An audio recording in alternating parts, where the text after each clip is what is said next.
Hi guys! Sa day in my life as a residential cleaner diri sa Saudi, gihatangan ka sa akong client og tea, isa ka pack nga tea nga gikan sa India kay nag-uli mo siya India ako ang regular na client.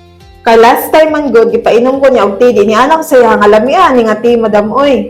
Di mo to pag uli niya ana siya sa kuha nga dalan daw ko niya og tea mo to gidalan ko niya og isa ka pack mo ni karon gitry na ko og luto ana siya sa kuha nga 5 to 7 minutes daw pakuluan daw siya og maayo niya. Butangan daw siya og fresh milk or gatas o asukal nga na. Depende sa imo kung pila ka asukal imong kutsara nga asukal lang imong ibutang.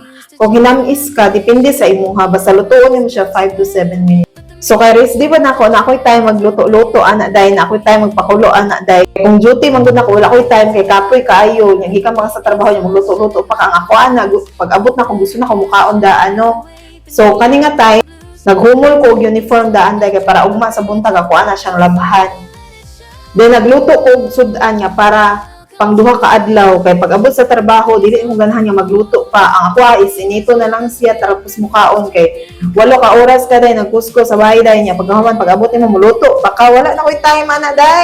So diri sa among accommodation is napod may tagsa-tagsa ka kabinet. So mo na ni siya day gihatagan kog bihon sa akong kauban so mo na ni mga onta. Salamat!